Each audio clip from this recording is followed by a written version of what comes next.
¿Existe la filosofía latinoamericana? Un pensamiento periférico es un pensamiento situado. Europa se arroja sobre América Latina la herencia de los pueblos originarios, los proyectos de nación, el porqué de este pensamiento, el rechazo al colonialismo, la unión latinoamericana, la lucha de clases en Argentina, países subalternos, marginados, que no han participado de la centralidad de la historia. América Latina, filosofía y colonialismo. Encuentro 9. John William Cook, el ideólogo de la izquierda peronista. 1. Dictadura y revolución. 2. El hecho maldito. 3. El doble exilio de Perón. 4. Las masas y los hechos revolucionarios.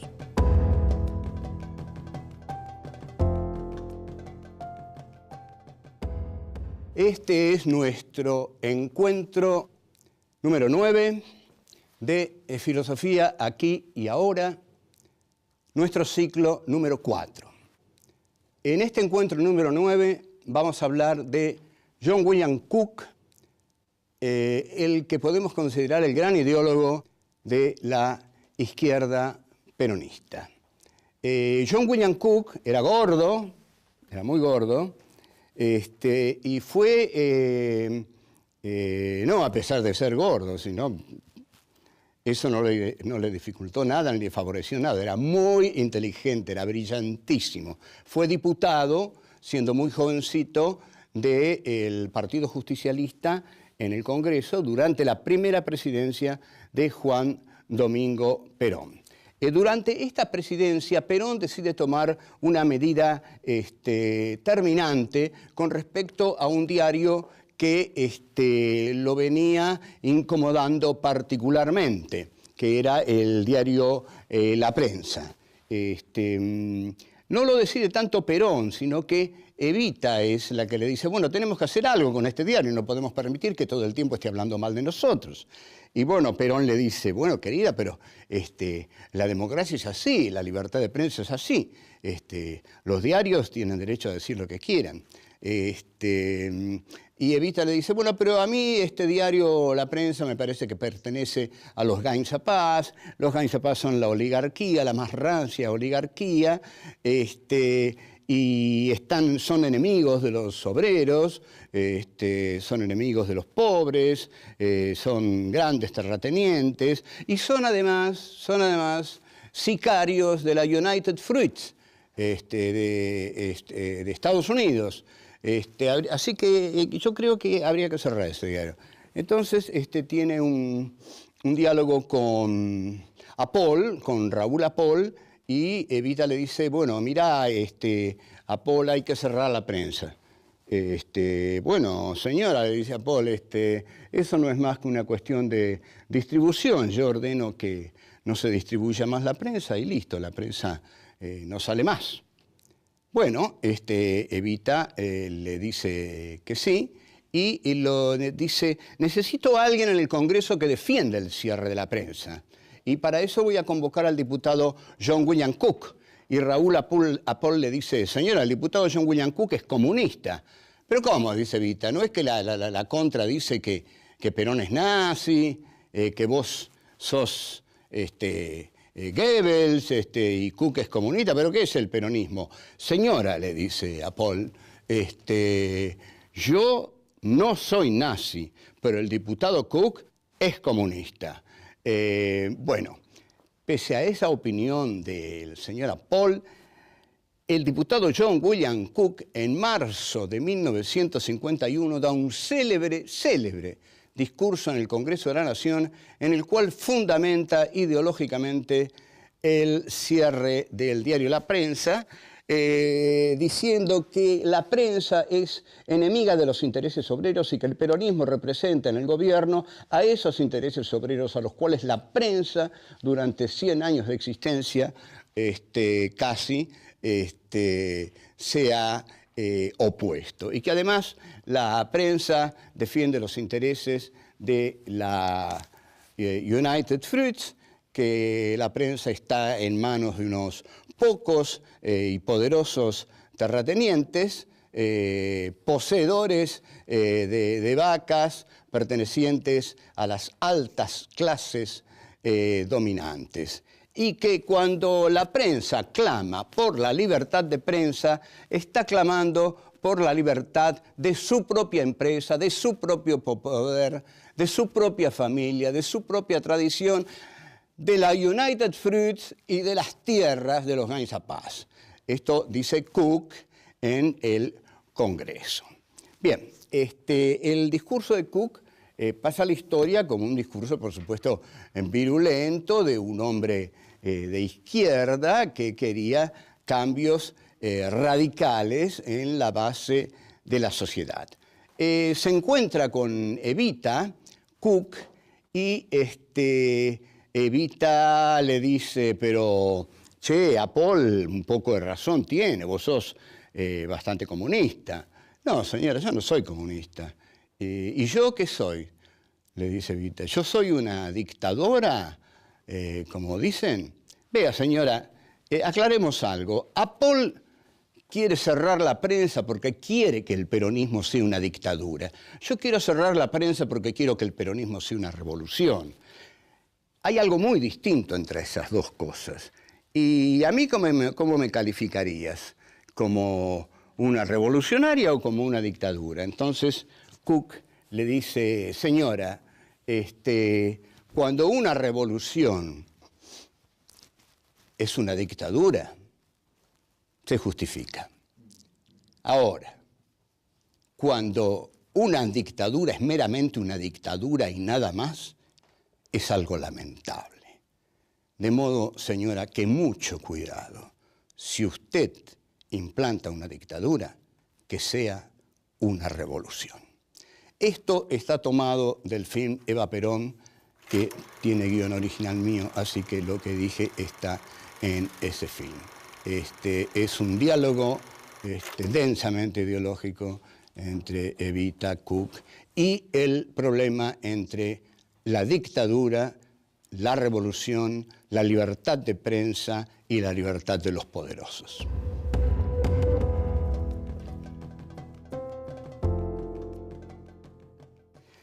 John William Cook en el Congreso no era una figura fácil. Por ejemplo, cuando Perón, en la segunda etapa de su gobierno, que es una etapa más abierta al liberalismo económico que al nacional proteccionismo de su primer gobierno, cuando estaba Evita, Perón impugna un contrato con la Standard Oil de California, una compañía petrolera. Y es Cook, justamente en el Congreso, quien se opone a ese contrato. Ustedes observen la libertad de John William Cook, que cuando tiene que oponerse a su gobierno, se opone a su gobierno. Ahora bien, después de los bombardeos criminales del 16 de junio de 1955, en los cuales se bombardea una ciudad abierta, desprotegida, Perón, ante la tragicidad de los acontecimientos, convoca a Cook y lo pone al frente del Partido Justicialista. Ustedes observen el juego pendular de Perón, que ha sido eterno, ¿no? Y si Perón moría en ese momento, Perón quedaba como el líder revolucionario que había dejado nada menos que a John William Cook al frente del Partido Justicialista. Cook le dice que la única salida que hay frente al ataque del gorilaje desbocado que a toda costa quiere derrocar a ese gobierno, que era el gobierno constitucional, es una respuesta violenta, pero con las masas como protagonistas. O sea, lo que le está diciendo Cook a Perón, y esto es fundamental, es que hay que armar a las masas. Para que una resistencia popular sea posible, las masas tienen que ser armadas. Pero Perón, como todo líder burgués, no va a armar nunca a las masas, porque aunque sea un líder popular, es un líder burgués y siempre va a tener miedo de que si arma a las masas pasen sobre él, vayan más allá de lo que él quiere que vayan y pasen sobre él. Entonces, ante eso, se retira y toma la famosa cañonera paraguaya, que es un acto, es un acto de huida, porque en ese momento la CGT pedía armas, los obreros salían a la calle a pedir armas, en tanto el líder no quería pelear, porque sabía que una lucha de ese tipo, basada en el proletariado, iba más allá que su propia ideología. Cook va a escribir libros fundamentales en el pensamiento político nacional. Cook es un hombre de una gran inteligencia. Cook había leído muy bien a Sartre, y no a cualquier Sartre. Había leído al Sartre de la crítica de la razón dialéctica, la critique de la raison dialectique, que no es el ser y la nada, ya es un Sartre denso, con una metodología poderosa, y Cook lee ese texto y elabora su afirmación teórica fundamental, que es que la política no parte de una verdad visualizada y conocida por una minoría, sino que parte del conocimiento que tengan de las grandes líneas estratégicas las masas. Son las masas las que deben tener el conocimiento de las grandes líneas estratégicas de lucha, y de ahí hay que partir. El error de la vanguardia es trabajar por fuera de las masas, creerse superior a las masas y creer que la verdad que tiene la vanguardia la tiene que infiltrar en las masas y que esa verdad le permite estar por encima de las masas. Cook nunca creyó en esto.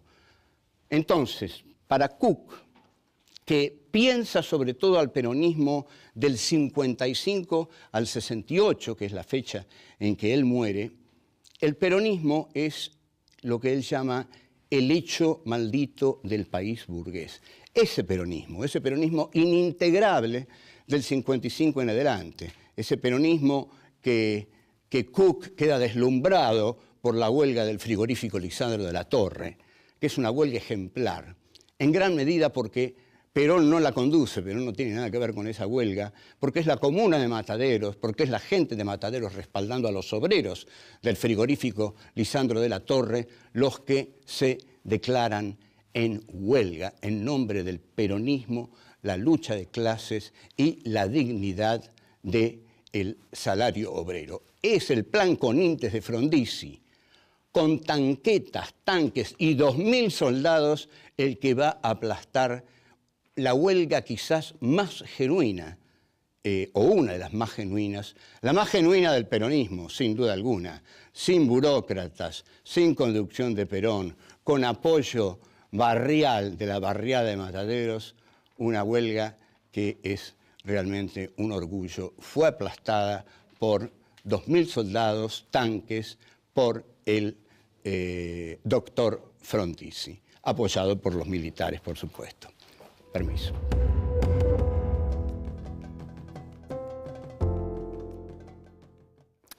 Hay una muy importante correspondencia entre Perón y Cook que se establece a partir del exilio de Perón y también del exilio de Cook.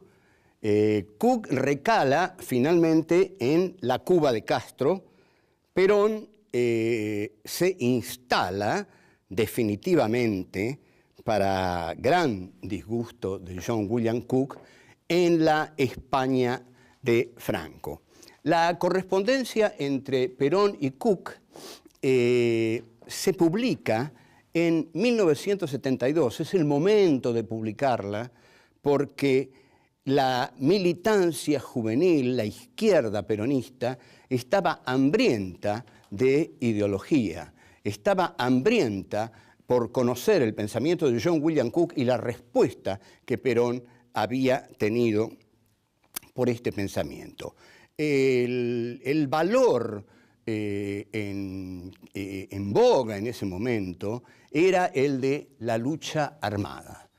La lucha armada estaba en boca de todos y era la indudable metodología que iba a derrocar a los regímenes capitalistas serviles del imperialismo norteamericano en América Latina. Esta línea era bajada, por supuesto, por Cuba, por la Revolución Cubana, y el ejemplo era el de la Revolución Cubana. Si la Revolución Cubana había logrado derrocar al régimen batistiano, eso quería decir que la guerrilla podía derrocar a los gobiernos de América Latina.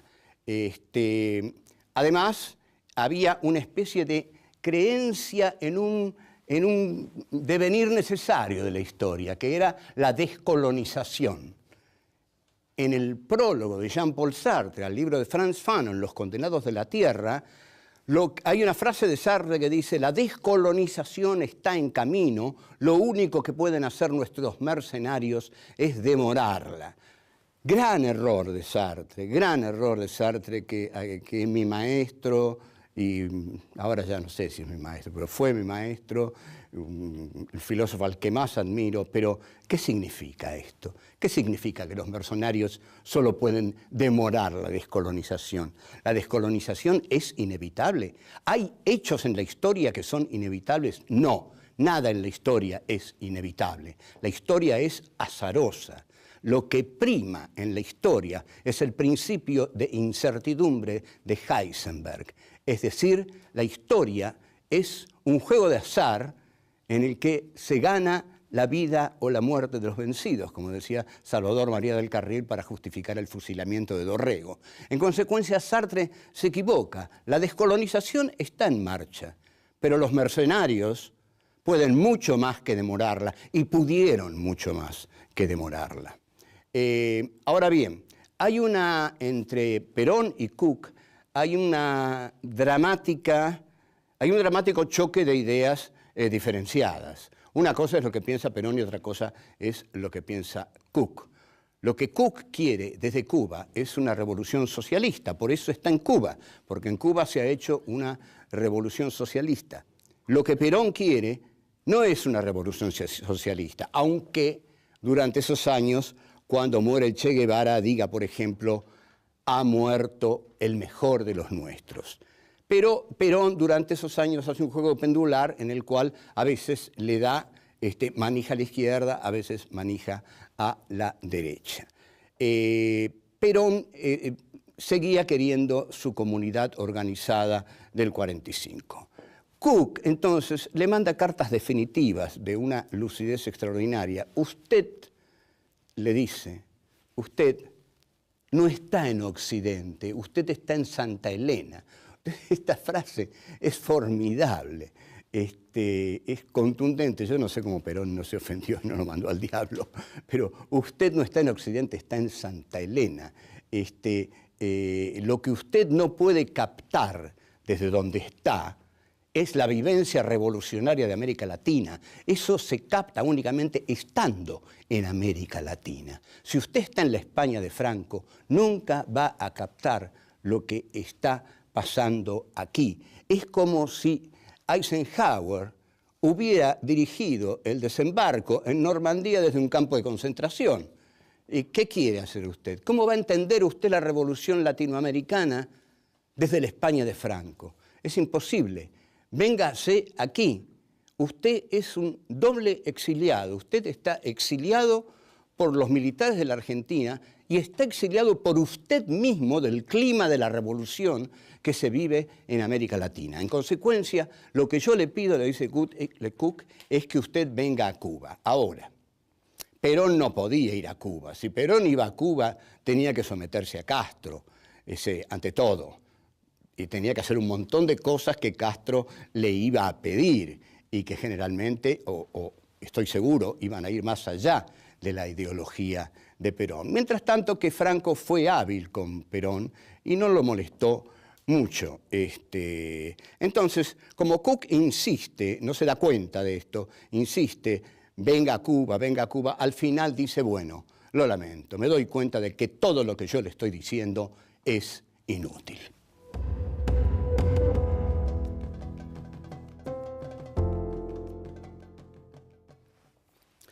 Cook, la idea de Cook era en realidad la idea de la izquierda peronista, que no creía tanto en Perón, porque este es un gran error. La izquierda peronista no creía ciegamente que Perón era un revolucionario socialista. Lo que creía era que había que crear hechos revolucionarios en la Argentina para que Perón no tuviera más remedio que aceptarlos. La idea era, si nosotros creamos hechos revolucionarios aquí, Perón, cuando venga, los va a tener que aceptar. Pero no podemos estar al margen del peronismo. Esta era la idea esencial de las masas de la izquierda peronista, que la alejaba del foquismo. Por eso la traición de Montoneros, el error también es tan grande cuando se autonomiza y cae en el foquismo, porque la idea esencial de la juventud peronista era entrar en el peronismo, porque en el peronismo estaba la clase obrera, estaban las masas. Y a pesar de que sabían, o no estaban muy seguras de que las masas quisieran la revolución, porque sabían que las masas peronistas estaban muy acostumbradas al estado de bienestar peronista, es decir, a que las cosas les vinieran de un estado benefactor, que era bueno, que era generoso con esas masas y que le daba todas las conquistas que les dio el primer peronismo, que fue formidable con los pobres. Pero consideraban que a lo largo de los años y de todos los hechos que se habían producido, el peronismo debía ayornarse. En mi novela La astucia de la razón hay un encuentro ficcional entre entre John William Cook y René Rufino Salamanca, el líder de los mecánicos de Córdoba, en la calle 25 de abril, la calle de los mecánicos.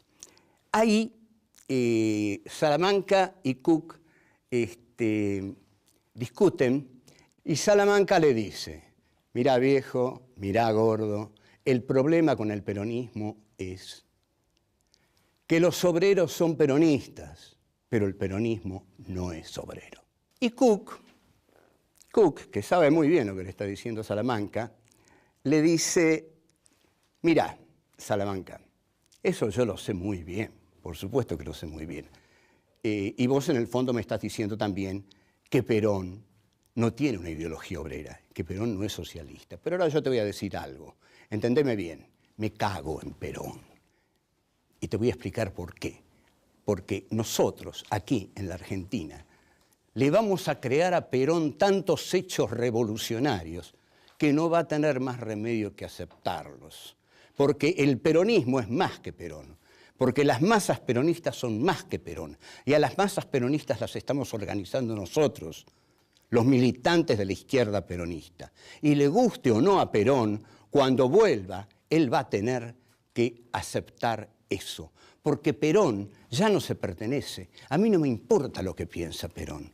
Perón, cuando venga, va a aceptar lo que nosotros hayamos hecho de este país. Y nosotros vamos a trabajar tanto revolucionariamente con las masas peronistas que Perón va a tener que aceptar lo que eligió el pueblo a través de nuestro trabajo militante.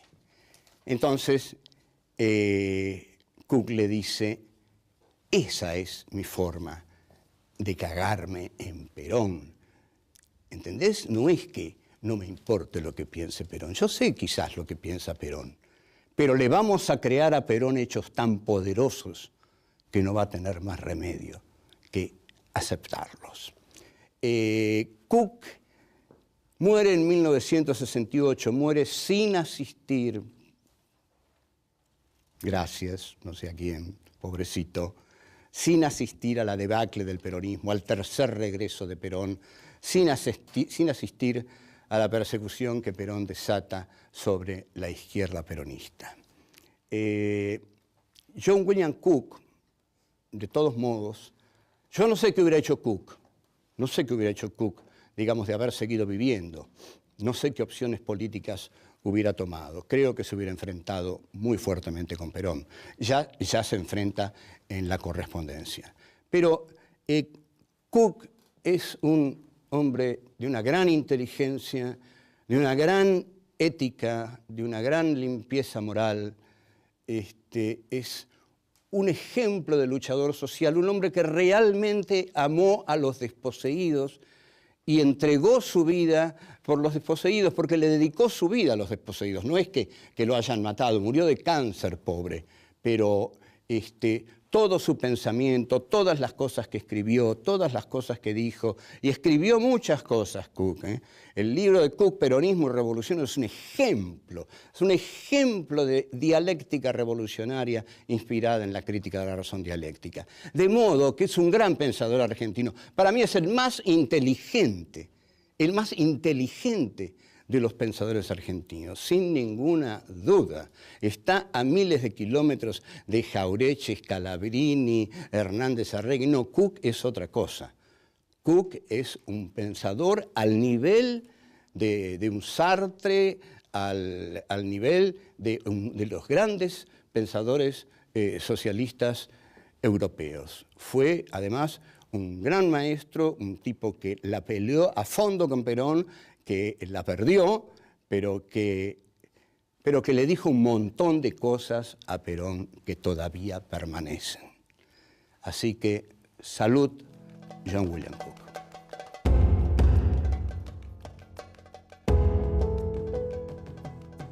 ¿La descolonización es inevitable? ¿Hay hechos en la historia que son inevitables? No, nada en la historia es inevitable.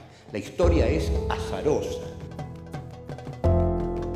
Cuando una dictadura es meramente una dictadura y nada más, es algo lamentable.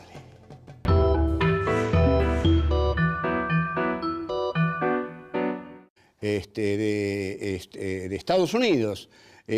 Así que yo creo que habría que cerrar ese diario.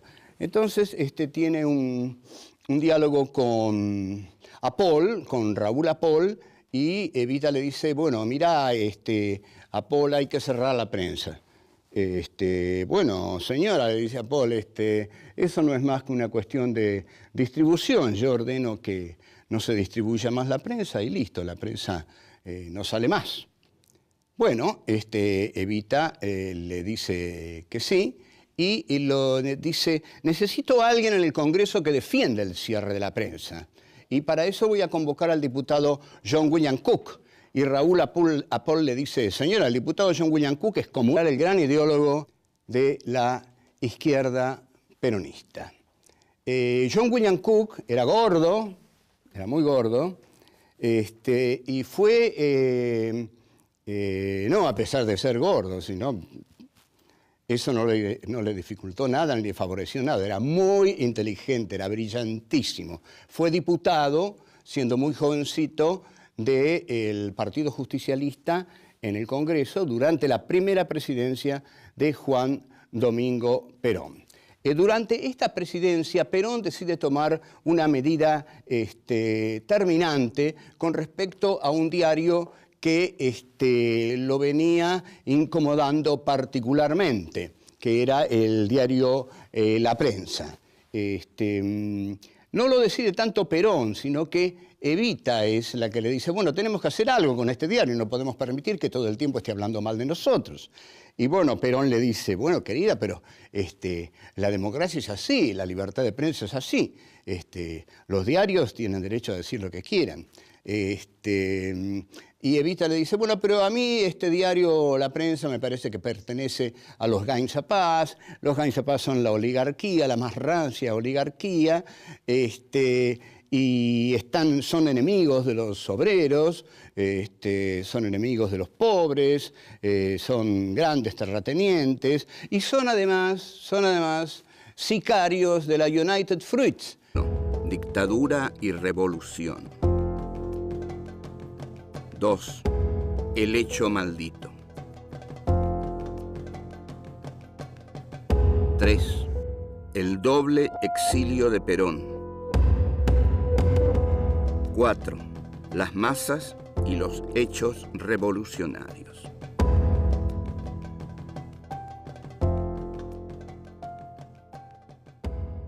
Este es nuestro encuentro número 9 de Filosofía aquí y ahora, nuestro ciclo número 4. En este encuentro número 9 vamos a hablar de John William Cook, el que podemos considerar. ¿Existe la filosofía latinoamericana? Un pensamiento periférico es un pensamiento situado. Europa se arroja sobre América Latina la herencia de los pueblos originarios, los proyectos de nación, el porqué de este pensamiento, el rechazo al colonialismo, la unión latinoamericana, la lucha de clases en Argentina, países subalternos, marginados, que no han participado de la centralidad de la historia. América Latina, filosofía y colonialismo. Encuentro 9. John William Cook, el ideólogo de la izquierda peronista.